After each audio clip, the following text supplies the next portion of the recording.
Hi hello welcome back to my channel. ఈరోజు అయితే 31st last day of this year. అయితే ఇది last vlog of the year కాబట్టి మనం స్టార్ట్ చేసిన రూమ్ మేకోవర్ సిరీస్ని ఈరోజుతో ఎండ్ చేద్దాం అనుకుంటున్నా. ఫైనల్ అవుట్పుట్ ఎలా వచ్చిందన్నది ఇప్పుడు చూపిద్దాం అనుకుంటున్నా.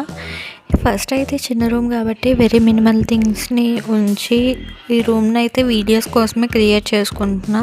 సో కొన్ని థింగ్సే ఉంచుకుంటున్నా ఈ రూమ్లో కూడా. మెయిన్లీ ఈ రూమ్ అరేంజ్ చేయడానికి నేను వాడిన బడ్జెట్ 0. ఏ ఐటెం కూడా తీసుకోలేదు. జస్ట్ ఇంట్లో ఉన్న ఐటమ్స్ని అటు తిట్టు చేసి మొత్తం అన్నీ అరేంజ్ చేసుకున్నా అంతే.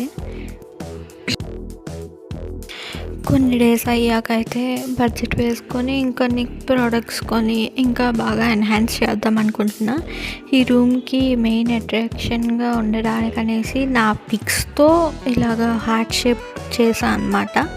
దానికి లైట్స్ పెడదాం అనుకున్నా, బట్ నా దగ్గర ఉన్న లైట్స్ వర్క్ అవ్వట్లే. అవైతే ఒకసారి రిపేర్ చేయించి ఆ తర్వాత పెడతా అన్నమాట. ఇప్పుడైతే విండో సైడ్ ఒక టేబుల్ వేసుకున్నాను కదా, అదైతే ఒక బెడ్ లాగా యూస్ అవుతుంది. నెక్స్ట్ వార్డ్రోబ్లో కూడా యూజ్ చేసుకోవచ్చు. సో ఆ సైడ్కి కర్టెన్స్ యాడ్ చేశాను అనమాట. ఈ రూమ్కి అయితే వెంటిలేషన్ బాగుంటుంది. సో పెద్దగా మనం ఏమీ అంత రీఅరేంజ్ చేయక్కర్లేదు. మనం అక్కడ కూర్చున్న ప్లెజెంట్గా ఉంటుంది కాబట్టి ఆ సైడ్కి కర్టెన్స్ అండ్ మెయిన్ డోర్కి కర్టెన్స్ ప్లేస్ చేశాను అనమాట.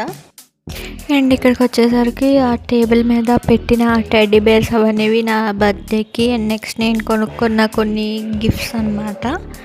సో అవన్నీ అలా అరేంజ్ చేసాం. నెక్స్ట్ ముందు వీడియోస్లో మీరు చూసుంటే అక్కడ ఎలా అరేంజ్ చేసుకున్న వార్డ్రోబ్ అన్నది మీకు ఒక క్లారిటీ వచ్చి ఉంటుంది. ఆ సైడ్కి ఒక షెల్ఫ్ని పెట్టుకున్నా దాని మీద, అండ్ అటు సైడ్ ఒక షెల్ఫ్ ఉంచాను. అండ్ నెక్స్ట్ అక్కడ టేబుల్ ఒకటి ప్లేస్ చేసుకున్నా, స్టడీ టేబుల్. యూజ్ అయినప్పుడు ముందుకు తెచ్చుకొని యూజ్ చేసుకోవచ్చు, లేదంటే ఆ సైడ్కి ఉంటుందని ఆ సైడ్కి పెట్టేశాను అనమాట.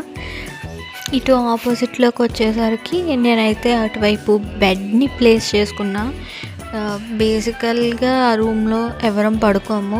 సో బెడ్ యూసేజ్ అంత ఉండదు కాబట్టి దాన్ని అలా నించోబెట్టేసాను అనమాట.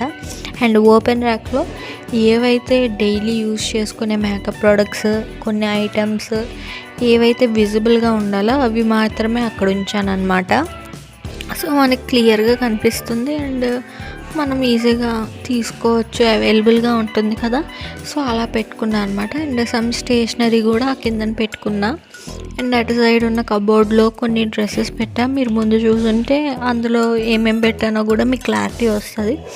సో ఫైనల్గా అయితే ఈ రూమ్ ఇలా వచ్చిందనమాట. సో ఫైనల్గా చిన్న రూమ్ అయినా కూడా మనకి స్పేషియస్గా ఉండాలని ఆల్మోస్ట్ అన్నీ కూడా రీఅరేంజ్ చేసుకొని పెట్టుకున్నవే. అండ్ నీట్గా ఉంచుకుంటే మనకి ప్లెజెంట్గా ఉంటుంది కదా. సో ఇఫ్ మీ అందరికీ ఇది నచ్చుంటే please do like and share my channel. Don't forget to subscribe and join the beautiful family.